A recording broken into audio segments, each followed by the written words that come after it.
Welcome to the Debrief Podcast with Matt Brown, the podcast where pastor and author Matt Brown debriefs your questions about Christianity and current issues shaping our culture. Thank you for listening and enjoy the show.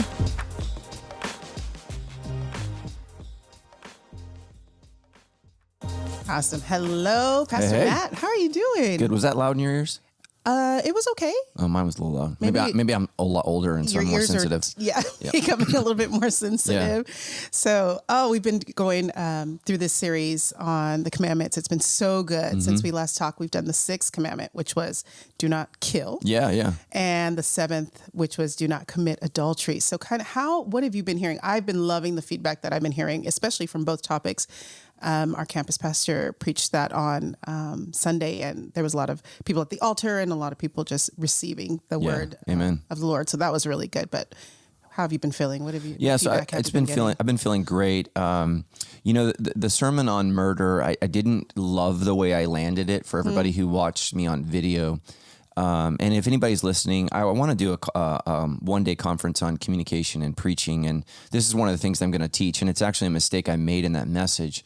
Whenever you preach a sermon that makes people feel guilty or shameful or bad, you have to end with the gospel. Yeah. And I didn't do a great job on the video version of doing that. I think I covered it very well at the Hunter Park Live version, and so here's what I wish I would have said for everybody who listened to that sermon.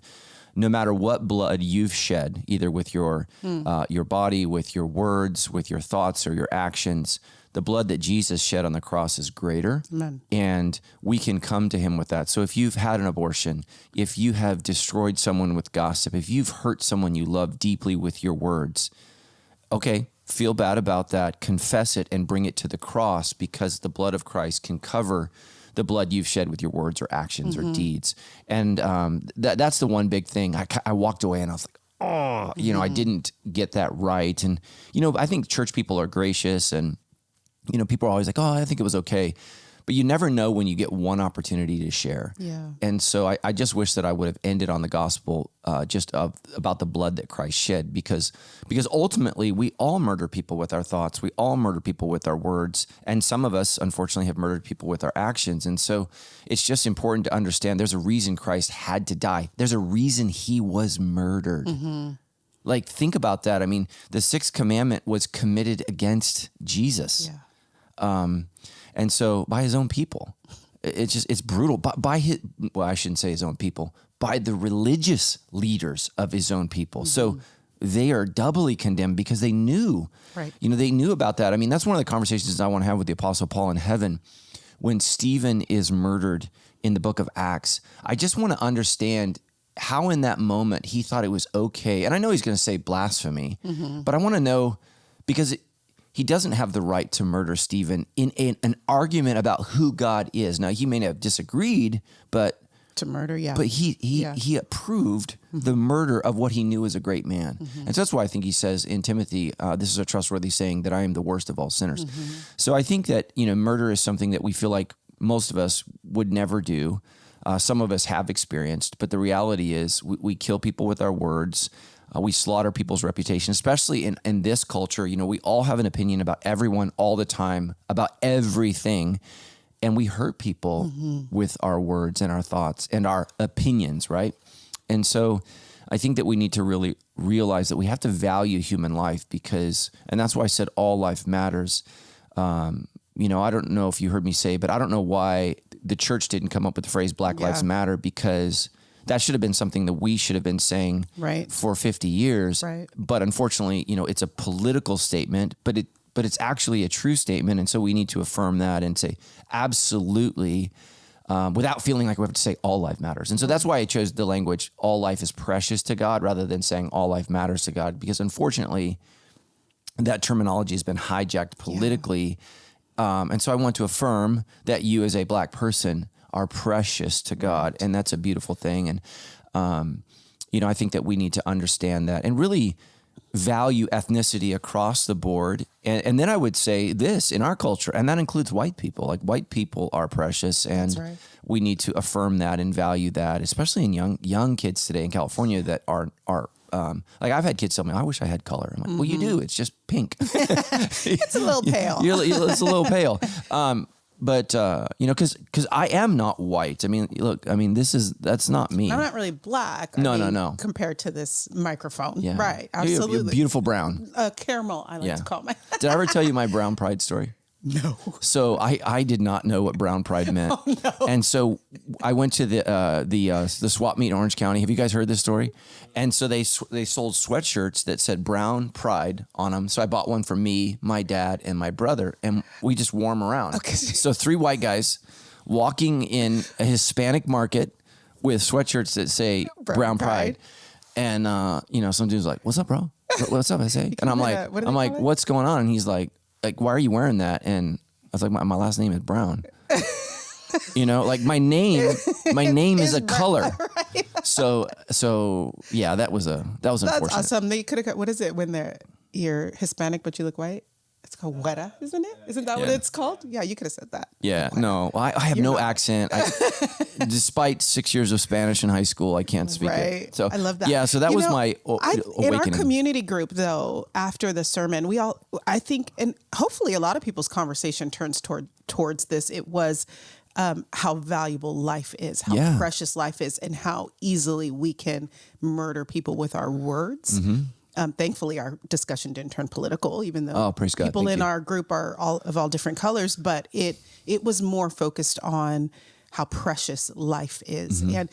And I've told you this before. You know, my husband watched that George Floyd murder horrified, as everyone else did, when Black Lives Matter was at the height of its political whatever. And he said, but would we have done the same thing if that was a white man on the ground? And he said, that's where I think my heart breaks. And I think you're right, especially kids in California, most that are dealing with identity issues, it's upper middle class white children who feel like they don't have a thing. Yeah. They don't have they're not black, or they're not whatever, or they're not this. And so now they're like, well, then I'm going to be a they, or I'm going to be a whatever. Yeah. And that's why kids are running, especially white, middle class, upper class kids are running to the LGBTQ because that's the only thing left for them to make them special. Right. And it's just so sad. And, you know, when I was growing up, you know, I was very liberal all the way until Bill Clinton converted me from liberalism. And, you know, I always thought, I believe the narrative that just because you publicly condone something, you won't encourage or increase it. Mm-hmm. And all the data shows the opposite. Mm-hmm. So since we have affirmed gay marriage and affirmed transgender, the numbers in teenage girls, the number is up 1,500% of those who identify as trans. Mm-hmm. So it's literally a, what do you call that when a group kind of goes crazy? It's a hysteria. It's called, what is it? Mass hysteria. That's a real thing where people identify with something that they wouldn't normally believe because there are social pressures. And that's not to say that there aren't genuine real people who struggle with body dysmorphia, and these are huge issues that we need to have compassion for and concern for. But when you identify that as special and unique and something to be celebrated, well, guess what happens when I'm a teenage girl? I don't like my breasts. I feel frumpy. Mm-hmm. I have pimples. Mm-hmm. I don't like and by the way, almost every teenage girl struggles with body dysmorphia on some level when they hit puberty. That's right. It is a dramatic thing, you know. I mean, boys have it to a degree, right? Your voice goes weird. But what happens is, you know, boys' bodies change and become stronger. Oftentimes girls who were just a year ago as equal to a boy or faster. Yeah, I could run faster than every single boy in elementary school. Yeah, well, I don't know if you guys saw this, but it's a dirty little secret that 10-year-old girls basketball teams regularly just destroy boys basketball teams because they're just more women mature faster. Right. And then all of a sudden you get that same group at 14 and it's a different story. Right. And that's hard on girls, and they don't feel right and they feel weird about their body. And, you know, I mean, all of the things that go with puberty. And so there's something wrong with me. And I heard a clinician say every woman on earth hates something about their body. And so what clinicians are now trained to say is, well, that could be because you're trans. Right. And it's like, no. Right. It could be just that you don't like what you see and your body is changing. And we all go through an ugly phase. Like, I mean, it happens, man. I mean, you guys put that picture up of me, like, I think it was my sophomore year. I have lips, like my lips with the braces. It looks like somebody punched me in the mouth. No, that's how I went every day. And I have pimples and my hair is bad. And probably my breath was bad. And that was me like for a year. And it was tough. It was a tough run. And so, people always say, oh, you're a late bloomer, which is really an insult. What that means is you were really ugly for a period of time. My daughters say I had they're like, Mom, you had a huge glow up. What happened? I'm like, shut up. You know? I know. It's like, I'm still in counseling. Right. And so we, that's what's happening is we just need to say, and parents, don't tell your kids they're perfect. They know they're not. Right. It's okay to suck at something. Mm-hmm. We lie to them. Oh, you get a participation trophy. No, your team sucks. It's okay. It's okay to discover that you're not equally as good at everything as everyone. Right. And so that's okay. Yep. And we need to affirm that and value that. So yeah, life is precious. I have no idea how we got on that. Because I don't know what I was talking about. Oh, girls, not kids in California without color. Life is precious. All lives matter to the Lord. And we can say Black Lives Matter without affirming anything that organization stands for, because they actually stand for nothing. But we can say that phrase, even though it's been hijacked. I love that you said the church should have came up with that. I thought that was awesome. I think you're right. I think we always miss the opportunity to affirm what God affirms. And you know why that is? We're so busy criticizing and attacking each other. We don't know how to rally around what we're for. That's right. And I just don't know what it is about Christians, but we just celebrate where people are wrong rather than celebrating where they got it right. And so, absolutely. Somebody asked me, are you going to see the Jesus Revolution movie? And I said, of course. And they said, well, why is that? I said, because I want to affirm any Christian thing I can. And I think that's important. And I was, directly impacted by the Jesus Revolution because I was sitting under Greg Laurie when he preached a gospel message and I responded. Yeah. And so I'm a part of that, and God moved in that in my life. But so many people, they want to nitpick. Yeah. And, I remember going to Harvest Crusades and people have signs, Greg Laurie's leading you to hell. It's like, thank you very much. You had nothing else to do on a Friday night. So make your little sign. Yeah. I mean, Greg Laurie is a false prophet. It's like, look, he's preaching the gospel. Right. Maybe not the way that you understand it, but Jesus said, those who are not against us are for us. Mm-hmm. Nobody knows that verse. Everybody knows the other one. He who is not with me is against me. He also said the exact opposite thing a few verses later. And so we need to remember that. And I'm just glad people are talking about Jesus. Yeah. It was an awesome movie. We took a bunch of students to see it, and it was cool. I mean, when you're in Southern California, you're like, this is awesome, to hear Greg Laurie's story and even about Lonnie Frisbee and the Vineyard Movement and that whole thing. I thought it was. I know, because Lonnie's been forgotten, and he did not end well. Right. He died of AIDS. Did they cover that in the movie? No, they didn't cover that in the movie, but there's been all this commentary afterward, of course, about kind of exposing Lonnie's story and that whole thing. Yeah. Yeah. I mean, and that's not to shame him at all. He had, he was a wonderful man, loved Jesus with all his heart. But he had a shadow side, and that shadow side was he was like a lot of men in the 70s and 80s had a family life, and then had a private life. Something else. And he had that private life, and so that's why the next message is "Thou shalt not lie." Is that this week? Nobody knows the commandments, and the rule there is the truth matters. Yeah, and we need to be honest with people about things, and just like the monkeypox scare, it's just like, hey, let's just. For clarity's sake, let's let the male gay community know this is something you need to be worried about. Right. Because one of my kids was like, "Are we going to get monkeypox?" I'm like, "Well, no. Are you engaging in these risky behaviors?" But you can't even say that in our culture because it's like, that's homophobic. No, that's accurate. Mm-hmm. And we need to be able to speak the truth. Tell the truth. Especially when it comes to medical safety. Yeah, absolutely. I mean, my gosh. And that's the problem with everything being politicized one way or the other. So all lives matter. All life is precious. And your life matters. Absolutely. So you may not ever murder someone, but you're murdering your potential every day because you're lazy, you're not working hard, you're not developing your gifts. God did not make you to live. I mean, what television is, all entertainment is watching other people live. Social media too. Yeah, and that's not what God created you for. He That's created right. you to live. So what are you going to do with your life? I know. And I always joke, I always watch this lady clean her house on social media. And I'm like, I should probably be doing this myself, but I really like watching her do it. Okay, why? I'm curious. I don't know. Well, she has a really pretty house and she's like such a great homemaker and she's just, everything is so clean. And someone actually put in the comments, can you actually clean a dirty space instead of cleaning the spaces that are already clean? It's so funny. Okay, I totally took another turn on that. And so then thou shalt not commit adultery, which was this last week. And we'll probably get questions on that on the next episode. But, and I actually want to do a series on love maybe in the fall. But the rule that I didn't preach this weekend, and so I don't think they had a rule, so they missed that. The rule is not the command. The rule is kind of the meaning behind the command. And so here's what the rule is for me, is that true love can have real boundaries. And I think that's a rule that we need for new life, is that we live in this world that says I can do whatever I want, and sex has no boundaries, love has no boundaries. Well, then all you experience is consequence. And there's misery in that. And you know, I think everybody understands that we can't just freely follow our passions. That ultimately leads nowhere good. You know, it's like that mayor, I forget where he was, the Democratic mayor that just got arrested for child porn, Maryland. Okay. And again, what happens when you say there are no boundaries? Right. There are no boundaries. The next thing you know, you're looking at naked kids. Like what on earth is wrong with you? And so here's the thing is, we think we can control perversion, but you can't. It twists you and destroys you. And you know, one of the primary reasons I've been married for 26 years and I've never cheated on Tammy is because I know that when I open that door, it's Pandora's box and all hell will break loose.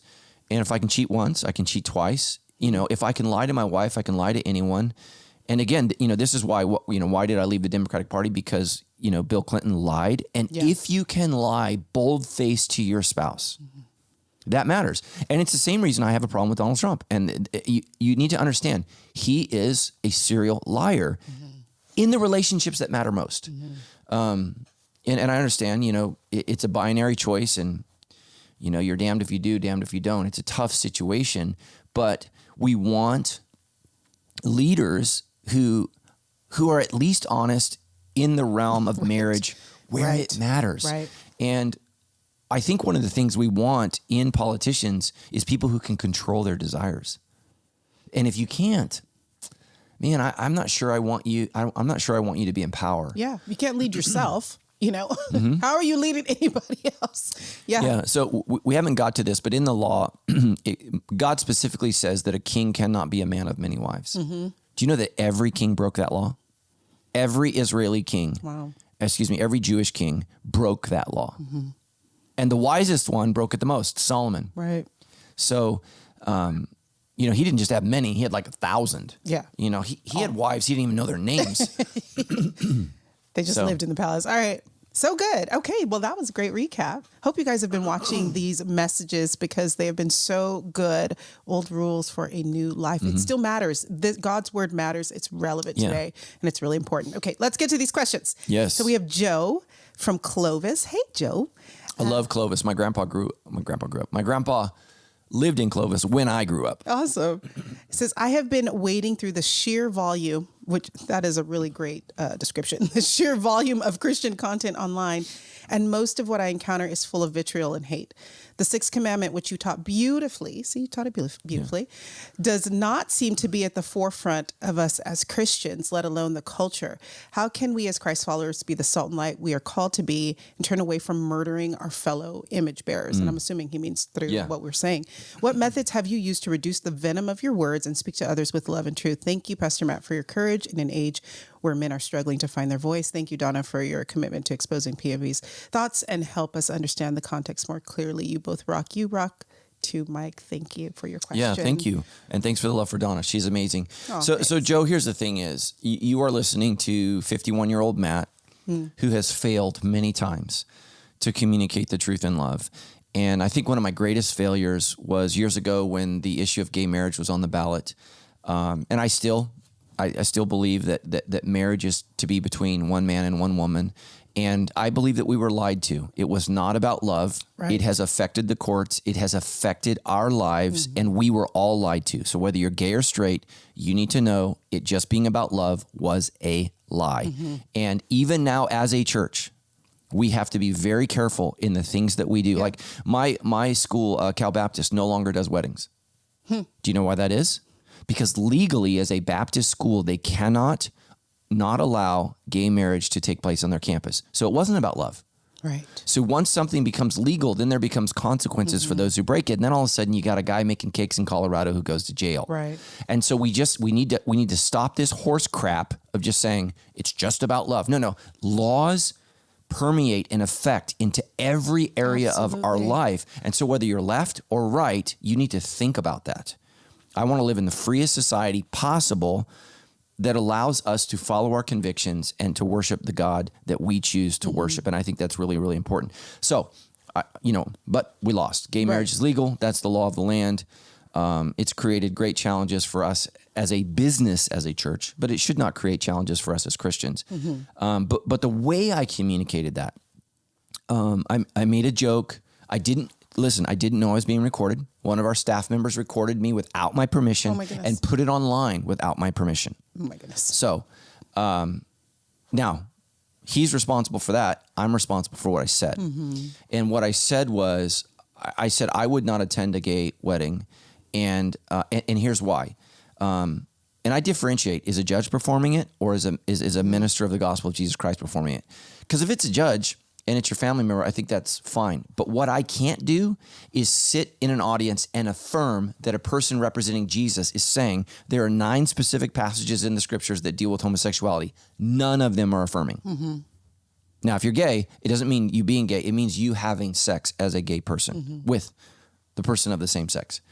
It's crystal clear. And so I said I wouldn't go. And I said, because I would have a problem with the person performing. And I said, can you imagine me getting in a fight with I was making a joke, right? And me going, here's what I said, I think me going Old Testament on some, well, that means a lot of things because the Old Testament's pretty harsh. I mean, yeah, the ground opened up and swallowed people. And so the next day, I'm on the cover of Glad magazine. Pastor says he will punch any clergy that says, this or that. And I remember calling 2 of my good friends who are gay, Ed and Tom. And I was like, what do I do?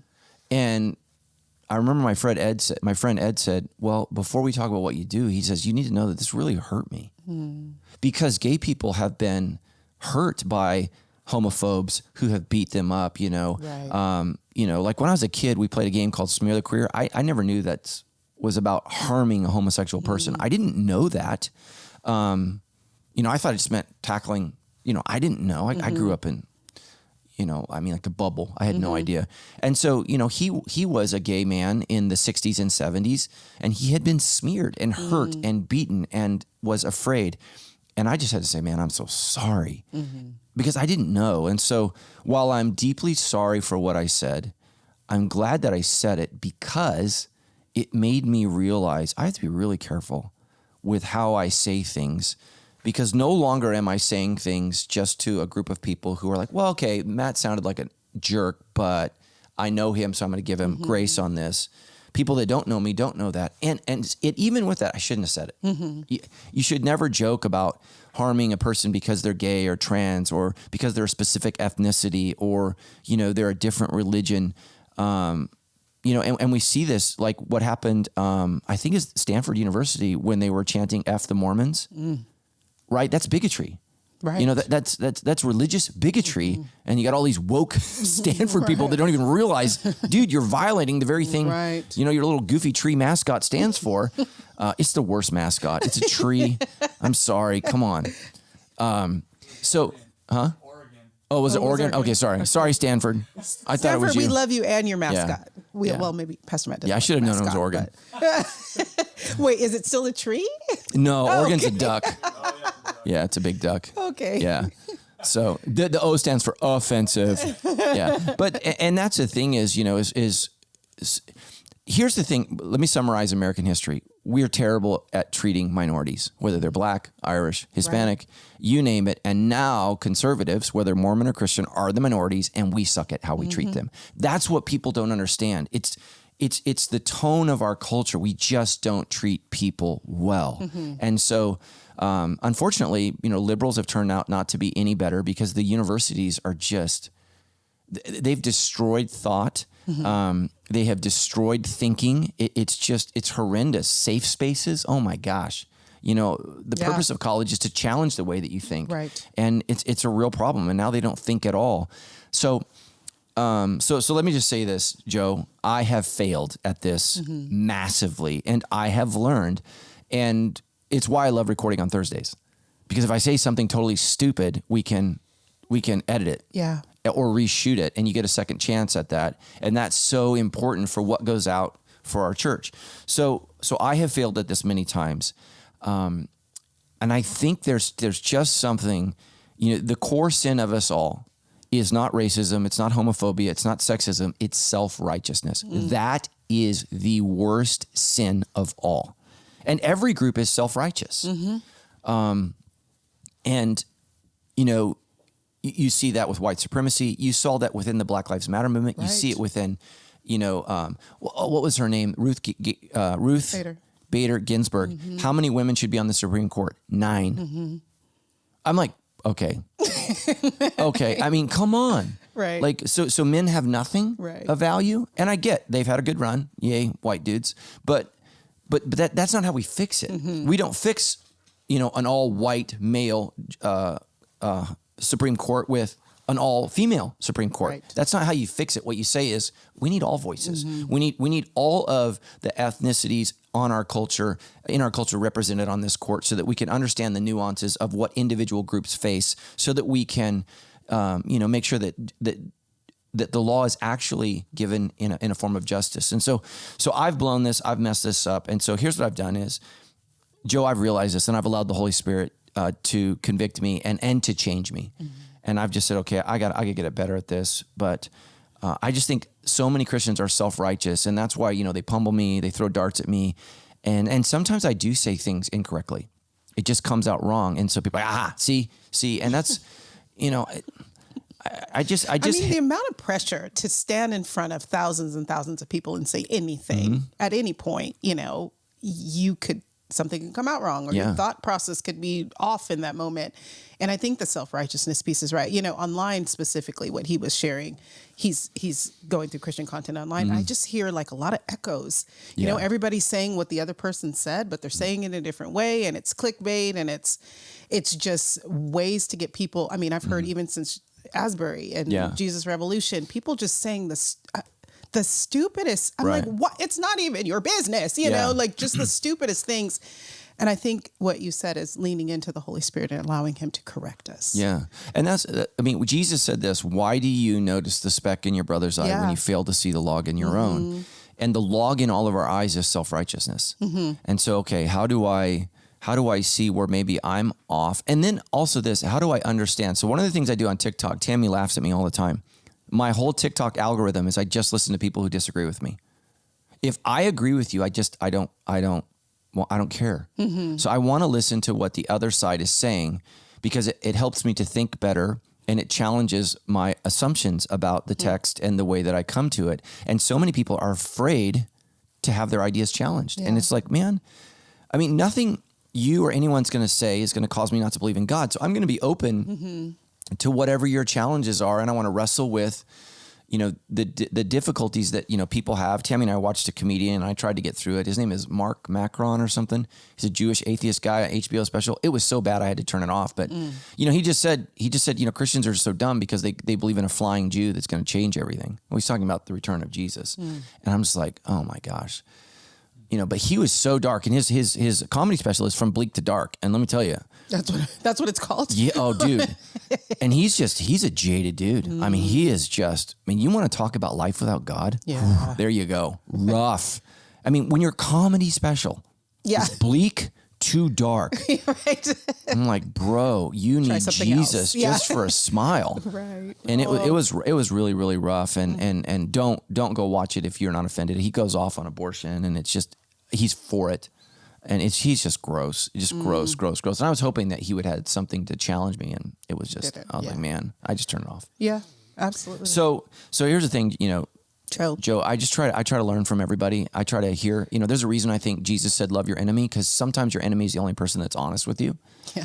And that's a good word. Yeah. And so I just try to listen and say, okay, is there some truth in that? How can I grow from that? And here's what I've seen, Joe, especially at Sandals Church. I mean, I've been here 25 years, and we've had some really talented pastors come through.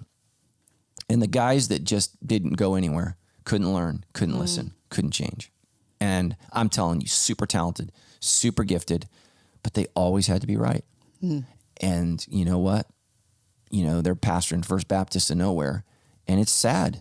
It's sad because they would not listen. And if anybody asks me, what's the secret sauce of Matt Brown? It's that I realized pretty quickly when I was wrong and I changed. Here's my philosophy. If I put my hand in the fire and it's hot, I go, ow, let's not do that again. I can't tell you how many amazing leaders that are like, ow, that hurts. Why does it happen? Ow, that hurts. Why does that happen? Ow, that hurts. Why does that happen? This must be everybody else's fault. God's doing this. It's like, no, you're putting your hand in the fire. And what I've done is when I make a mistake, and I've made some doozies, I go, I'm not doing that again. I'm not doing that again. And you'd be amazed. It's why the Proverbs talk so much about the fool. The fool is the person who continuously makes the same mistake. Just go through the book of Proverbs and circle every time that you see the word fool. In the modern translations, it'll be idiot. But just translate idiot and fool, idiot and fool, idiot and fool. And it's because it's easy to be foolish. It's hard to be wise. And so, Joe, I'm not the smartest tool or the sharpest tool in the shed, the smartest tool in the shed. My George Bush moment. This ain't rocket surgery. I'm not the sharpest tool in the shed, but I'm not the dullest. And I've gone, okay, I'm going to change. I'm going to listen. When my wife doesn't like something I'm doing, I try to listen. I don't always agree with her, but I try to listen. Yeah. And change. So that's why, Joe. And man, just know those people are not going to change. So yeah. All right. Sorry, that was depressing. No, it was good. I think that's good. All of us listen, be willing to listen and lean into wisdom. Yeah. So good. Okay. Jimmy from Mentone says, you mentioned you are allowed to kill if you're defending yourself. I want to know why you believe that, because I disagree. I could be wrong, but I wouldn't take someone else's life in order to protect my family or a family member's life. I trust God's plan of protection. Also, Jesus specifically told Simon Peter, put your sword back in its place. Jesus said to him, he's quoting, for all who draw the sword will die by the sword, Matthew 26:52. Right. Thank you, Jimmy from Mentone. One of my favorite bands of all time, the Mentone Tones. Is that really a band? It's a band. Okay. They went nowhere. I mean, they left Mentone, but that was it. The Mentone Tones. It was ska. It was in the ska heyday. Really? In like the late 90s. Yeah. I don't remember where I heard him play, but I was like, that's the greatest name of all time. The Mentone Tones. And I remember going, where's Mentone? And now we have a campus there. Yeah, right. So Jimmy, okay, here's my question. And so this is why we got to be really, really careful, Jimmy, not to just quote a verse. So you're accurate in what you said. Put your sword back in its place. So Jimmy, let me ask you, why did Peter have a sword? Because Jesus told him to get one. So Jesus, and many people miss this, Jesus, before he goes to the cross, he asks the Father if there's any other way. So what might be another way? Yeah, let's beat these fools. Yep. War. Yeah. Because Jesus has an army and we can't win against that army. And so he's asking, Father. Right. Mr. T moment, I pity the fool. Right. He's saying. Right. And so he tells him to get swords. Yeah. And then, the Lord says no, the angels strengthen him, but he doesn't tell the disciples. And then Peter whacks off a dude's ear. And Peter's like, well, you told us to buy a sword. And Jesus is like, yeah, well, I prayed and you were asleep. And so I didn't tell you. Right. We're not going that direction. So here's the truth in that. So what Jesus is saying is a proverb. And so what it means is, look, people who live violent lives die violent deaths. And so, we need to realize that we cannot be a people of violence. So what makes me so sad about John Morant and what's happening with the NBA, do you know what happened to him? No. So he brandished a gun on FaceTime Live. Oh, yes. And it's a big deal because I think he was threatening somebody with a loaded gun online, and it's a big problem. And so here's the challenge for John Morant is, and it's a huge problem from the NBA is, so he is the face, he is the future of the NBA. He's the most exciting player I've seen since Jordan. LeBron is a greater athlete, but I have just not seen such a freakish athlete like him. And he's likable. People like him. But, for him, and I don't know this, but, for him, and it's a problem in the NBA and they got to deal with it, to identify as a young black man, oftentimes that means to be hard or to be, dangerous. And so he's done this, and it's like, who are the people around you? Yeah. Like, you are gambling with $1 billion. Like, he could have, Kobe Bryant lost. I bet Kobe Bryant lost $500 million with what he did with the woman in Colorado. He was Sprite, McDonald's, all that gone. And not that things are all about money, but it's just to say, look, we live in a culture that exemplifies hardness, muscle, gangster, and it's dangerous. And so what we need to say as Christians is we need to represent peace and hope and love. But there are times where it's appropriate for John Morant to brandish a gun, and that is if he is protecting himself and or his family. And so that's where I would say, Jimmy, I want to challenge you, because you said, I trust God's plan for protection. Well, let me tell you what God's plan for protection for you, Jimmy. If you're a husband and you have a wife and children, God's plan for protection is you. That's the plan. That's why God made you bigger and stronger. I don't know, though. I think you could probably throw a pretty good punch. I mean, I read this question. I don't know about a punch, but I read this question and I thought, and Jimmy, I don't mean to disagree with you or sound whatever, but I literally went mama bear. Yeah. Like, because the thing that first popped in my mind when I read this question is, if someone's after my kid, I'm going Tyson and running people over, and it doesn't matter who you are. That's what I was saying. I live in San Bernardino, and so I live in a safe neighborhood. We've never had any issues, even though the next door neighbor had a drive-by and we were really mad because they just moved in, whatever. The police knocked on our door. Anyway, but that's the only thing in 10 years that we've ever had an issue with, and they didn't hit our house, thank God. I hear gunshots all the time. But because I live in San Bernardino, I've got one eye on the road, or if I'm walking down the street, and I've got one eye on my kids, and I'm ready to go toe-to-toe with somebody if anything were to happen. And so the plan of protection, I believe that ultimately God protects, and we always pray for his protection. But if someone comes at me or for my kids, I'm going straight mama bear on somebody. I don't know. Yeah. So Jimmy, and I don't know if he has kids. So I think you might think differently when you have a wife and a kids. Right. But your job as the male is to protect your wife and your kids. And like I said, Donna's mama bear. That's what I'm saying. Like, I think Devo's got pretty good backup. That's what I'm saying. Yeah. You come in your house and you got two we're going to have a problem. So there are reasons for which we can protect human life, and we have to protect human life. And so like for example, in the Old Testament, even though we have the commandment, "Thou shalt not kill," it's "You shall not kill." Israel fights wars, right? And they have to protect and they have to kill, and that's the reality. In Genesis chapter 9, the Noahic covenant, specifically it states that anyone who takes a life, their life must be taken. And so that's the command, is that, and that's not you, Donna, get to kill the person that took your life, but the community's responsibility is to come around and say, and really the court system is twofold: to make sure we got the right person, because it's real easy in the heat of the moment to kill the wrong person and to assume, and America's full of that, right? Assuming it's a person of color, it's a particular ethnic group, and so many of the slurs that we have are just racial, like get off scot-free. Do you know what that means? You're from Scotland. Yeah. You got no money, so there's nothing they can do to you. It's a racial slur, and people just say that. And I can't get offended because I'm not Scottish, I'm Irish. But so there are reasons where we need to do this, and so it's the government can enforce, but the government's job is to make sure that that beyond reasonable doubt. Yeah. And we don't realize what that word means. It doesn't mean any doubt, but is it reasonable doubt? And as a Christian, I would say there would need to be some sort of biological evidence, video evidence, for me to just say, because cops get it wrong, detectives get it wrong. Right. I don't know if you guys saw this, but the JonBenet Ramsey thing that's coming out, they investigated the mom and dad for 10 years and assumed that they did it, and now they know. the DNA under John Benet Ramsey's fingernails is not a family member. Yeah.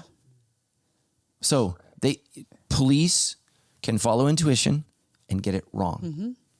And so we have to understand that. So we have to be very, very careful with just saying, yeah, they should get the death penalty.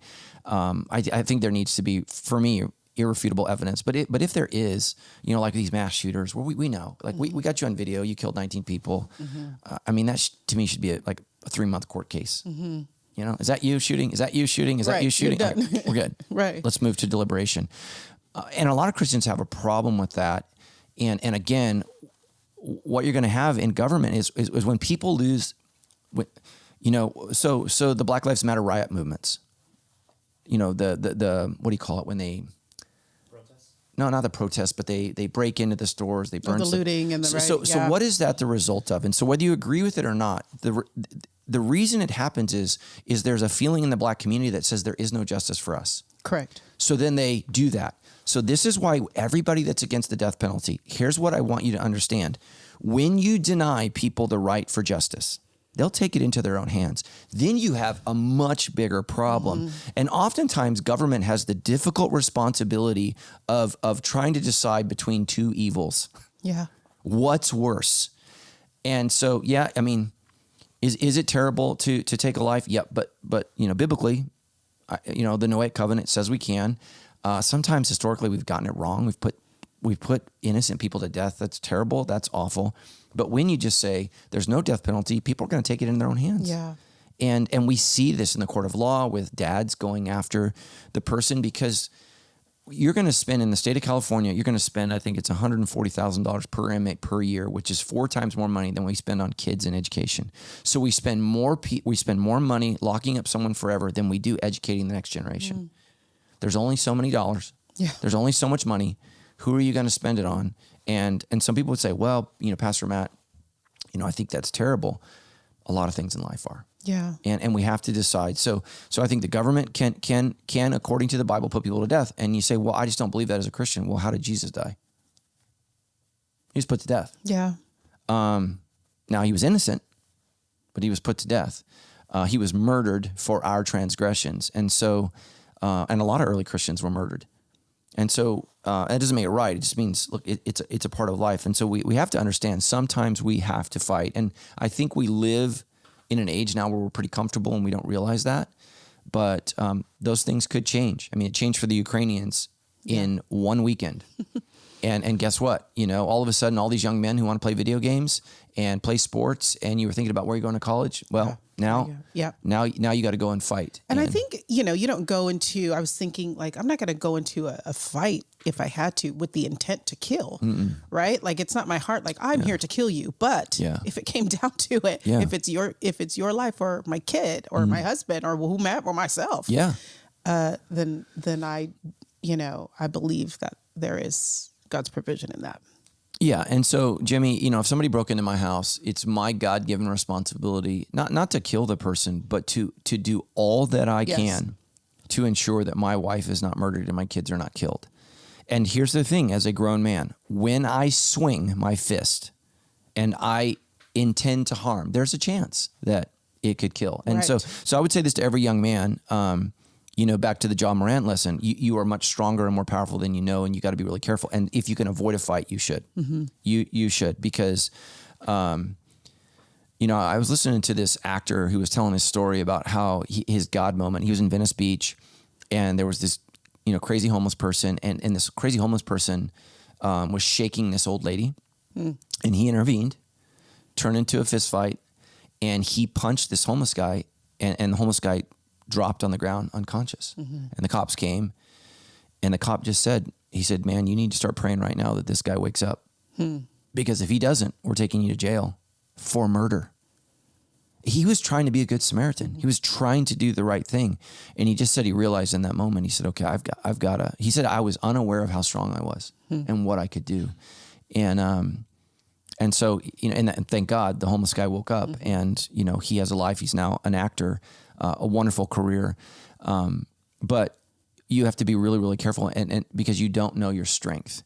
And we got to be really, really careful in this. We need to value human life, but we have to value, Jimmy, not just the life of the criminal, but the life of the people we're trying to protect. And again, that's what I think we've lost sight of in California, is we're so concerned with the criminals that we have completely forgotten the victims.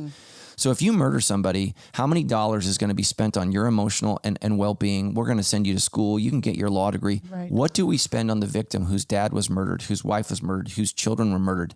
There's no program for them at all. And all of the resources go into making sure that you're eating the food that you want. You get exercise every day. You have so much light. We have prisons in the state of California that they won't even let inmates in because I think it's 1/8 of an inch too small. We've spent millions and millions of dollars, and it was a design flaw. And they're like, oh, it's too crowded. And we cannot get out of our own way. And so I think we need to value human life, but we need to value, Jimmy, victims, because there's a lot of victims, especially in our poor communities, especially what's going on. And we need to listen to that. And so if you're a young person, be really careful about what you put on the internet. John Morant's a huge guy. Is he suspended indefinitely right now? Yeah, so I don't even know what they're going to do. So they're not saying what he did on FaceTime Live. So I don't know if he threatened somebody or what he did. I know he's apologetic, but I'm praying for him because he's such a talent, such an amazing person. But we have to realize that, we can't threaten. We can't. You just can't do stuff like that. We have to be so careful. Yeah. On the heels of that question, there's another one from Terry in Lake Elsinore, and she's asking about murder as well. And as a veteran, what's God's view on killing of innocent women and children in a war? Yeah, Terry. So I actually had a guy in our church. His name is Pete. And this is probably 10 years ago, maybe 15 years ago. And he was in Iraq, and he ended up killing a kid. And so what was happening in Iraq is oftentimes, and it's just, war is evil and it's terrible. And so what they would do is they would take kids with Down syndrome, and they would pack them with dynamite. And give them candy to walk into the local market. And, because the person with Down syndrome doesn't understand what they're doing. And then they would blow the Down syndrome kid up and kill, 10, 15 soldiers. And so things got really, really bad at first when we were in Iraq. And so they would ask people to stop. And he had a kid that was running towards him, and he was yelling, stop, stop, stop, stop. And the kid was wearing a coat and had a backpack. Yeah. And he shot the kid. And he went up, and the kid had books and crayons, and and I'll never forget, we're sitting in the jacuzzi, and his name's Pete, and he looked at me and he said, Pastor Matt, am I going to go to hell? And he was so traumatized by that event. And so here's what I told him. I said, Terry, I said, what you did was wrong, but you were in a situation that, you're damned if you do, damned if you don't know. And it traumatized him and affected him deeply, and he has PTSD because of it. So he has the PTSD of watching his friends turn into goo. So when these bombs would go off in the market, like, your friends it's what he says, pink goo. That's what everybody turns into. There's no bodies. There's nothing left. And then he killed this 10-year-old kid. Yeah. And, the courts did a review. He got in trouble, but ultimately he was exonerated because he had to make a decision, and people heard him say stop, but that didn't make him feel any better. And so the thing is war is awful, war is terrible, and war should be avoided at all costs. But sometimes, unfortunately, it cannot be avoided. I mean, if you're a Ukrainian, what do you do? Right. Fight. You don't have a choice. Yeah. Putin had a choice, but he made the choice. And so that's the thing, is what do we do when people come at us? And you see this in the Revolutionary War, because American Christians were split. American pastors were split. Some sided with King George, because the Bible says that all kings are placed in authority by God. And then some pastors, after their churches were burned down and, women were raped by British soldiers, they switched and they said, okay, we got to do this. The German church struggled with the same thing with Adolf Hitler. What do we do with this person? And great Christians, pacifist Christians, realized they were wrong. Okay, we should have done something here. And so you got to be really, really careful. You've got to pray through that. And here's what I would say is, Terry, it's easy to get it wrong. When I listened to George Bush make his appeal as to why we needed to invade Iraq, I preached the whole sermon on why he was right. Well, it turns out he was wrong. They didn't have weapons of mass destruction. Right. And a lot of young men in our church, and this is not to not be unpatriotic. This is not to say I don't love America. I watched flags be handed to 19, 20, 22-year-old women with a baby. Yeah. Probably 20 times. It was awful. And for what? Yeah. For what? And, I criticize Donald Trump a lot. That's one of the things where I just wholeheartedly agree with him. He challenges all these wars we're in. He asks, what is it for America? And we have not had a leader, since George Bush Sr. that has kept us out of these wars. And Donald Trump, like I said, I give him a lot of criticism on the show. He kept us out of that stuff. And I'm thankful for that because I don't want my son to go over there and die for that stuff. And it's just so difficult. And, the racial tension between the groups, it's just, you're talking about thousands of years. You think about the black-white issue in America, they say it goes back to, is it 1612? What is the date? I think it's right. 1612. And, I just watched a special on Irish slaves. The first Irish slave was brought to America by the Vikings in 798. Wow. So you think you're bitter. I'm bitter, Dublin was the center of slave trade for Europe. Wow. Because the Irish were, they just had no weapons. And so anyways, what was I saying? I mean, the point is war is awful, and you have to, sometimes we're forced to choose when people make actions. I mean, I think about, you talk about revolution, I think about the Civil War. Yeah. One of my favorite, and I'm going to get it so wrong, but one of my favorite quotes in the Lincoln Memorial is, when you walk in there, I'm part of the wall. I don't remember where I was reading, but he said, I hate that, so much blood is being spilled, but if every drop of blood is to pay for all the bloods of the slaves that were spilled, then so be it, you know? And so there comes a point where sometimes war, it's inevitable. It's sometimes necessary. I mean, I think God, it's human nature, unfortunately, that we're with Putin. Like you said, he had a choice. Yeah. But what do the Ukrainians do? They have to fight because of his hate and his decision. And so I think God hates war. I don't think he doesn't want killing of innocent women and children, but this is what happens. Yeah. And so Terry, I mean, is it wrong? And soldiers that come back have to deal with that. And we have to love them through that. And again, that's why, the blood that Jesus shed on the cross is greater than any blood that a person has shed. And so what you have to do is just say, Lord, I can't believe that happened. I made a mistake. Or like with my friend Pete, he did what he thought was right. And he turned out to be wrong. Like he had to deal with that. Like I made a choice and I was wrong. And so, and again, that's why I tend to lean towards grace towards our police officers, because they are in such a difficult situation. Sometimes they get it wrong. Sometimes they're bad cops, but we need good cops and we need them. And what's happening in our society is not like, they can't get young men to be cops. And I don't blame them. I'm like, why would you want to go do that? Because, you want to go to work every day where you could make a mistake and go to jail. I'd rather flip burgers, man. I'm sorry, I forgot onions. I'll do better next time. And so Terry, and again, God's gonna take every tear away. God's gonna make everything right in the new heaven and on the new earth, and we have to trust Him in that. And so we just have to come and say, like Pete, and just say, ask God to forgive you. And he sobbed in my jacuzzi, sobbed. But I just said, God is good, and this is why we need Jesus, because He's the only one that can take that away. And and my friend Pete had been to counseling, and it wasn't helping.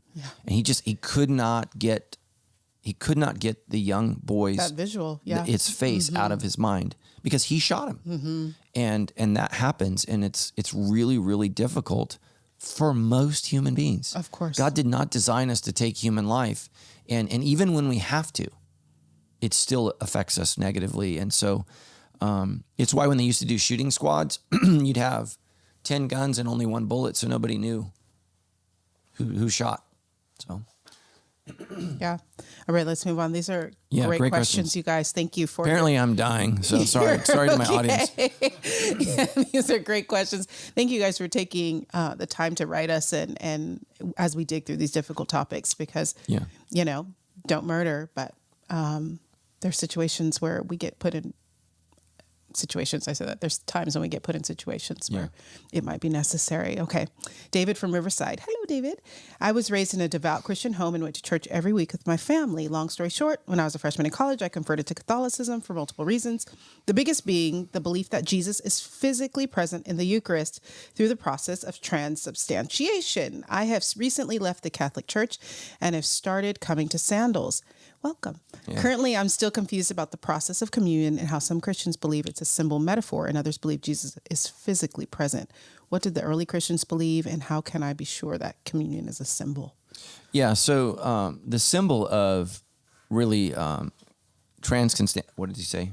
Transubstantiation and consubstantiation becomes an issue in the Reformation. And so really it's Martin Luther and John Calvin that really begin to bring this argument to the forefront as they try to define what is the Lord's Supper. Mm-hmm. And so, transubstantiation and consubstantiation really is two ideas. So that one, when we take the Lord's Supper, that is the Eucharist, that Catholics believe that when they are eating the cracker and when they are drinking the wine, that they are literally eating the body of Jesus Christ and drinking the blood. Transubstantiation, the Lutheran view is that they're kind of the middle ground, that it's kind of Jesus and kind of not Jesus. And then there's the symbolic understanding that I was raised in, where it's just a symbol. And here's what I would say is we don't know. Yeah. I don't think it's literally the body and blood of Jesus Christ, because when he says, "This is my body," he still has a body. He didn't hand him his hand. Yeah, he didn't say, "Bite my finger." Right. He handed them bread, and he says, so I think that there's a powerful case for symbolism there. Here's the case for the Catholic point of view is what we are doing somehow in some way is we are interacting with Jesus. Yeah. And so that's where I think my view growing up was wrong. It's not just a symbol. Mm-hmm. Somehow Christ is present with us when we do that. Is it in the cracker? Is it in the juice? Man, he is present, and it's powerful, and it's more than a symbol. So the Lutheran view that it begins as a cracker, but after it's blessed, somehow it changes or whatever. The Catholic's view is it is a cracker, it is a juice, but when the priest blesses it, it becomes this. And what I would just say is, we need to remember the Lord's Supper. We need to remember his death. We need to remember his blood that was shed for us on the cross. So theologically, David, here's my point of view. Where is Jesus? Mm-hmm. And this is an important theology. So the early church was divided. First, the church taught that Jesus was God and was not human. That was dismissed. Mm-hmm. Then it was taught that he was human and not God. And that was dismissed. Then really the doctrine of Jesus is that he is both fully man and fully God. Mm-hmm. He's not two people. Somehow those two things in the incarnation, God brought humanity and divinity together in the person of Jesus. Right. But here's what you need to know. Jesus still has a body. Mm-hmm. He sits at the right hand of the Father in heaven. So when I'm eating the cracker, am I literally eating Jesus? No, because he literally is sitting at the right hand of the Father. He is limited by the body, the physical body that he has. And some people don't realize that when you go and you look at Philippians chapter 2, it says, he who was equal with God did not consider equality with God something to be grasped, but he emptied himself and became a slave. Yeah. So the second person of the Trinity, God the Son, for all eternity, was with God forever. He emptied himself of what was divine, and he took on the form of a slave. What form was that? You and Humanity. Me. Yeah, people. It was a downgrade. Yeah. And here's the thing many Christians miss. He did that forever. Yeah. He did that forever for us so that we could be forever with him. Mm-hmm. And that's the beauty of it. And so why do I lean towards symbolism? Because Jesus has a real body. He has, I'm assuming he has blood. I don't know what a heavenly body has. But that is with him. It's not in the juice that we eat. It's not on the cracker. But here's where I think Baptists are wrong. Jesus is present in a very real way when we do that. And it is mystical. Yeah. It is not magical. So that's where I think the Catholic view kind of leans towards magic. And I don't mean that in a derogatory sense, David. I'm not trying to put Catholics down. Like, so years ago, we had this beautiful girl in our church. She was 25 years old. She died of asthma attack. horrible. Oh my gosh. Yeah, it was before smartphones, and the paramedics got lost. Oh no. She died, you guys, on her front porch, waiting for the paramedics to find her. Just this beautiful girl. Well, she had given her life to Christ at Sandals, but her parents were Catholic, Roman Catholic. And so her parents were so brokenhearted, but they wanted to honor their daughter. And the priest was such a sweet Irishman from San Bernardino. And he said, we can do the funeral together. It was beautiful.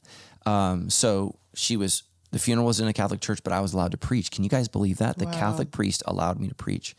And, but I remember when it was time for the Lord's Supper, he turned to me and he said, this is the body of the Lord Jesus Christ. Yes. And I was like, well, the Lord needs to eat because that's a little waif, the Lord's a little skinny. So, but it was a fantastic thing. And here's what I would say, David, is that priest and I disagree on what the Lord's Supper is, but we agree on the Lord's Supper is necessary. And it's something that God commanded us to do. And like Christians, right, instead of just doing it, we got to fight over what it means. And that's what we do about everything. And so what I would say is, and for those of you who haven't noticed, we're doing the Lord's Supper every week at Sandals Church. And it's something that I think that we need to start moving towards is the rhythms of the Eucharist. And it's something beautiful, where the Catholic Church is built entirely around the Mass. I don't want to do that because I think that preaching is something that we need. Worship is something that we need. But I think that we've missed the rhythm of the Eucharist every week because the only reason we're present, the only reason we have a relationship with God is because he died for us. Yeah. And so it's a reminder in our own brokenness of how he was broken for us. And so for me, it's mystical. I don't understand it. And listen to me, David, I don't have to define it. I just have to be obedient in it. I think this question too, David, so thank you for sharing this. For me, I did not know. I looked it up when I read it, what transubstantiation is. And when you grow up in church and you do communion all the time, monthly, whatever, you miss some of the beauty and the mysticism in that. And so this made me go, wow, how beautiful. I think I would take your stance in that when Jesus did the Lord's Supper, they didn't eat of him.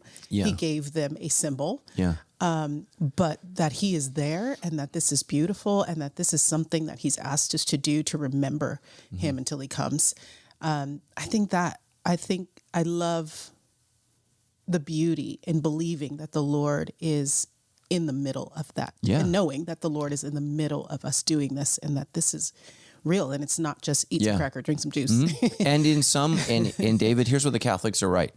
And in some real way, in some very real way, the Eucharist reminds us that Christ is not just in heaven. But he's in me. Yeah.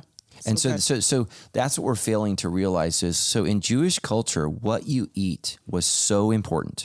What you allowed into your body. Because, right, so think about the Jewish life. The Jewish life really centers around, what do I put in my mouth, and then how do I behave sexually with my body? That's why I get so irritated when people don't think sex matters anymore. Like this is what makes Judaism so different from every other religion. Like the Greeks, at my gym, guys wear shirts that say "Sons of Zeus." Zeus is like a horn dog. It slept with everything and everyone. My kids like that movie with Brad Pitt, Achilles. Is it Achilles? Troy. Yeah. Well, you know why? Do you know why? In Greek mythology, why he cares so much about the young man? Because he's had sleeping with him. So most Greek gods had sex with men. It was the way that they operated, and so he is mad that his young prototype dies because he's his lover. Now, Brad Pitt wasn't ready for that, I guess, when that movie was made. So they don't do that. But the Jewish God does not have sex with us. Right. He's holy. He's separate. He's different. And so part of the Christian life is to be wholly separate and different. And so what we put into our bodies matters. And so that's why we need to think about the Lord's Supper is, okay, man, God is not just in heaven, but he's in me. And this broken body and this blood has given me a personal, intimate, real relationship. And so think about what sex is. Sex is, right, a man is inside a woman. And that's why it's sacred and holy. What is the Lord's Supper representing? Intimacy with God. He is inside me. We are one, and I am communing with him. And I'm not saying it's sex. I'm saying it's intimacy. It's intimacy. And Correct. and it's real. It's real. And so so we need to embrace that and think about that. And just, whenever we do the Lord's Supper, just think about that no matter what I feel, God is with me. So good. And not only is he with me, but he's in me. He's in me. And why is he in me? Because I've invited him. And I've said, right, he lives within inside me, and that's powerful and beautiful and wonderful. And he wants to be in there. Yeah. It's amazing to me. You, Donna, and this is why I love what Pastor Fredo, I was at Hunter Park this weekend. I love when Fredo said, you are the temple. Yes. You are the holiest of holies. Right. And when we can grasp that as Christians, man, it gives us a profound humility in how we behave and how we act. Absolutely. I am the temple of God. So what am I letting in my body? Yeah. What am I allowing my body to see? What am I allowing my body to experience? I am the holiest of holies. And that is, that is profound. Millions of Jews every year will go to the western wall of the temple. They can't even get in. You are the temple. Yeah, right. And if you come with me to Israel, you'll watch Jews. Some Jews will pray at a certain spot, and there's like this tunnel system that goes under the western wall, and they'll pray in this one spot. And the reason they want this one spot is because it's the closest to the holiest of holies that they can get as a Jew. And I'm telling you. And to think as a Christian, what they're trying to get into, I already am. Lives in you. Is profound. Powerful. And so we need to think about that. So David, man, I appreciate that you're a deep thinker. Yeah, absolutely. I appreciate that you take your faith seriously. I love my Catholic brothers and sisters. And we have to remember we were all Catholic for a period of time. And we thank God for them and we appreciate them. And we may at Sandals Church disagree on some things. But again, going back up to Joe from Clovis, we have to honor them and appreciate them and not speak badly about them, even if there are some things that has cluttered the Catholic faith over time. Tammy and I went to, for our anniversary, we went to the mission at San Juan Capistrano. And so I want to encourage you to go there and go into the chapel. There's this creepy porcelain doll in the chapel. And my wife is like, she's like, what is that? Like it doesn't fit. It's like this little girl in a purple robe. And I'm just like, that thing has a knife and will stab you in your sleep. That's what it looks like. And here's what I told my wife. I said, it's some gift that some weirdo gave to the church at some point in time and it got left there. So you want to know why these old Catholic churches are so weird? It's because they're full of weird gifts that meant a lot at some point in time in history and they just got left. They stayed. Imagine Sandals Church. Sandals Church is 25 years. Imagine if every gift that anybody ever gave, we just left on stage. It would be cluttered, right? It would be bizarre. And some of the gifts, to be fair, are not like the porcelain doll at the inn at San Juan Capistrano, but they're worth hundreds of thousands of dollars, right? Given by some king or some prince or some queen, these huge gifts, but it just feels so cluttered and dirty and gross. And so, go check out that creepy doll and tell me what you think. Not going. Yeah. Tammy was like, we're in this beautiful chapel. It's our anniversary. She goes, what is that? Awesome. Yeah. That's funny. Okay. Have you seen those weird 1950s dolls? Yes. Like they got the porcelain head. Yes. And they're just like, yeah. My friend posts on Facebook. She always posts weird, creepy dolls and asks people, does she think these are demonic or whatever? It's hilarious. My grandmother had dolls made of my uncle and my mother. And when I was a kid, man, I had horrible nightmares. There were 3 things that terrified me in kindergarten: the doll of my mom, the doll of my dad, and Spider-Man. Somebody gave me a Spider-Man when I was 4 years old, and that person is responsible for half my counseling. Oh no! I'm telling, Spider-Man was scary, man. It was black sewn on eyes. You know who I was afraid of as a kid? George Michael. Yeah, well. Is that the weirdest thing? I remember in the 80s watching music videos and being like, something is wrong with him. There was. Yeah. You know who scared me to death the most? Kiss. Really? Oh, man. That dude with the tongue. Yeah. I was like, these guys, they're like the worst version of a scary clown. So, and Pet Cemetery and Oh yeah. Wow, this show's going down. this is going down. This is right. Okay, last question. Yeah. This is a good one. All right, Christina from Bellflower. Hey, Christina. There are so many different Bibles available to choose from. How do you know which Bible is best to begin with? There's KJV, CSB, NSB, NIB. I don't know. NIB is, maybe she means NIV, and many more. I'm wondering what the differences are. Yeah, so there's tons of translations, and so here's the sad thing is publishers like to come up with translations because they don't want to pay royalties to others. Oh. So that's why. So like I just finished my book. Yay. On Monday. So what I do is I use multiple translations, because if you use a certain percentage of one translation in your book, you have to pay a royalty. Oh, wow. But if you mix it up, you don't. So if you're wondering when you read my book, why does he keep bouncing around with all, it's because I don't want to pay a royalty to the NIV or to, I don't know if anybody owns the King James.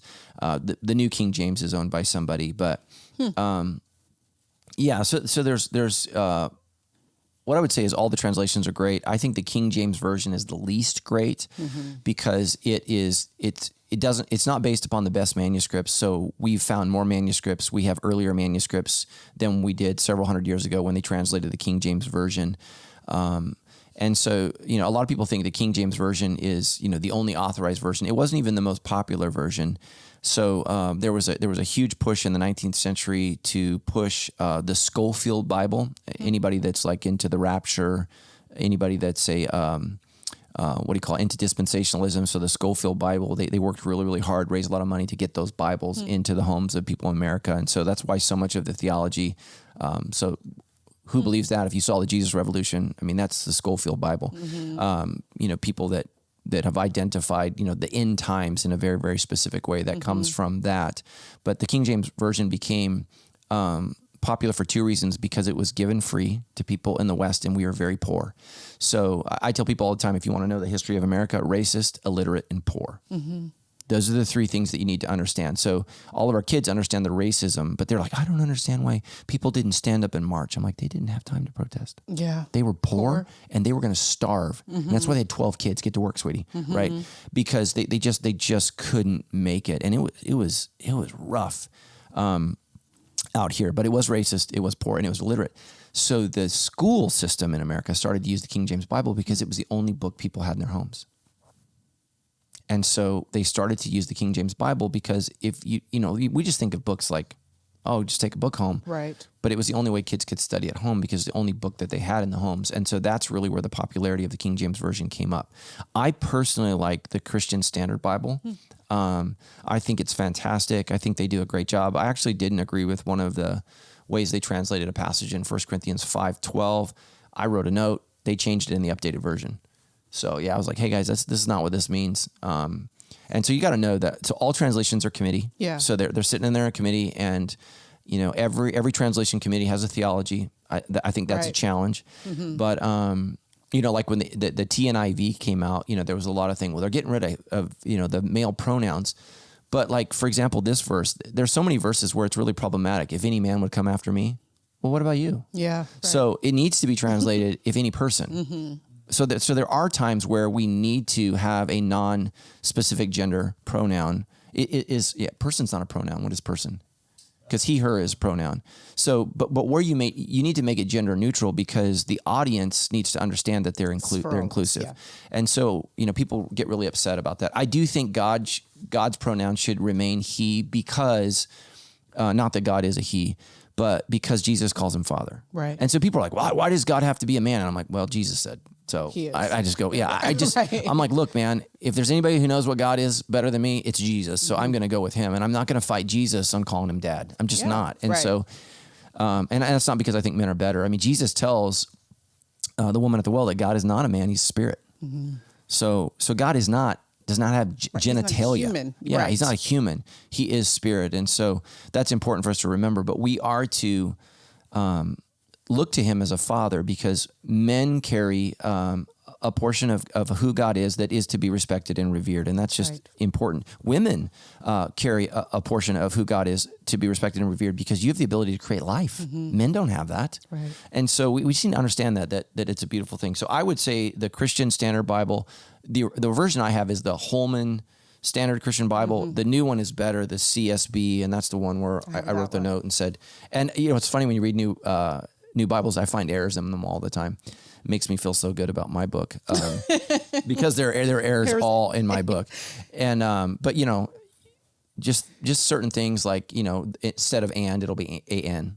You just find mistakes, and I'm wondering if AI ChatGPT will change that, because it will be way better at catching stuff mistakes. than human beings. I just bought a Tony Evans Christian Standard Bible, Bible. Yeah, so I love the CSB. Yeah. I would love one day to partner with CSB to write a real Bible study, and that'd be awesome. Yeah, I think we could do that together. So this is right in front of me for those who are watching. This is the Holman Christian Standard Bible. So now they just call it the CSB, the Christian Standard Bible. They dropped the Holman. The Holman is the publishing, but it's the latest manuscript evidence.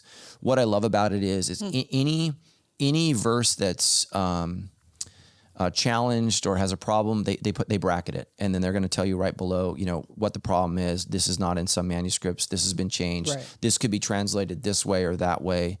They give you the variation. So when you're in committee, let's say there's 10 of us and 7 of us want to translate it this way, and then 3 don't. What they do is they tell you what the dissenting opinion was.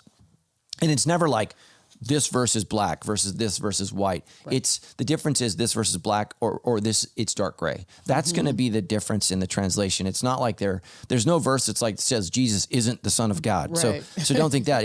It's exactly what is he saying? What is the context? So the question we had earlier about the swords, that's one of the bracketed texts when you read that in the Gospel of Luke. Jesus tells them to get 2 swords, and they said, we have 2.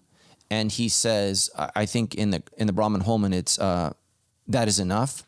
It can be translated that is good or you have done well. So they're not exactly, Jesus is affirming something. They're not exactly sure how he's affirming that. And so, there just are some things in the Bible. And there are some words, guys, like, do you know what Noah built the ark out of? Does anybody know? Pitch, gopher. Yeah, gopher wood. So what is gopher wood? I have no idea. No one knows. Wow.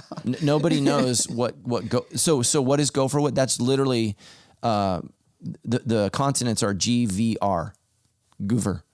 Nobody knows what that is because the Hebrew language ceased to exist in 200 AD. Oh wow! So they quit using it. They started speaking Greek. So it's not until really after Christians and we start exclusively speaking Greek that the Jews are like, okay, the temple's destroyed. We've got to go back and really start working on the Hebrew again. But it's just like are any of you guys an ethnicity? I mean, I know you're black, but are you anybody speak a language? No, we're all just lame Americans. No. But like a lot of people, I was out to dinner last night with some Chinese church members, and I asked them, I said, can you speak Mandarin? And they were like, oh yeah, of course. And I was like, why do you say of course? I said, a lot of my Chinese friends can't. Just like a lot of 2nd or 3rd generation Hispanics speak zero Spanish. And so that's what happened with the Jews is Hebrew was a language where, okay, yeah, you could read the scriptures, but how do you buy groceries? How do you get a job? Yeah. How do you work? And so it just kind of fell out of favor. And then especially when they translated the Bible into Greek, it's called the Septuagint. They just started using it exclusively in Greek. And so just so you know, Jesus, Paul, the disciples would have been most familiar not with the Hebrew version of the Bible. They would have been familiar with the Greek version of the Bible. And there are some differences. So they're all great. The translations are great. I hate it when, pastors, and I do this, I'm just as guilty as this, make a big deal about the original language. And no pastor that you will ever meet is going to be as good as a committee of linguistic scholars who have dedicated their life not to preaching, but to understanding every nuance. They know the history of the word. They know all of that. And so I like the CSB. I preach a lot in our church out of the NLT. And so the NLT is unique because they believe, like I do, that the early Christians did not read the scriptures. They heard them. So the Bible was not written to be read. It was written to be heard. And so I love the NLT because it communicates well to the ear. And so some people say, well, it's not literal. Well, sometimes literal is really hard to understand its meaning. It's why I don't like the King James, because when you give the King James, then I have to translate the English to you. Yeah. Like you don't even know what the English word that I'm using is. And so now I'm doing a whole nother step that I don't think needs to do. But some people are King James only. They're all about the King James, and it's just their tradition. And there was a movement in the 70s when the Living Bible was translated, the Amplified Bible came out, and the NIV came out. There was this like reaction, this negative reaction, which is so hilarious because do you know why we have the King James Bible? Because guys like William Tyndale were burned at a stake so it could be translated from Latin into English. But then they're like, oh no, now it's frozen in time. I mean, we just keep doing this. And it's like, look, man, we need to update the language so that the people can understand, because language is dynamic. It's always changing. It's not frozen in time. It's why when you're a kid and you study Shakespeare, you're like, what did he say? Right. Well, because English has changed. And so, yeah, these are great questions. Thanks, you guys. Thank you for listening and watching the Debrief Podcast with Matt Brown. We will see you next time. Bye. Thanks for listening to the Debrief Podcast with Matt Brown. If you enjoyed this episode, consider liking, subscribing, and sharing it with a friend. If you would like to submit a question to Pastor Matt, you can do so at move.sc/ask. And if you would like to support the work we are doing, consider donating at donate.sc. Thank you again and have a blessed day.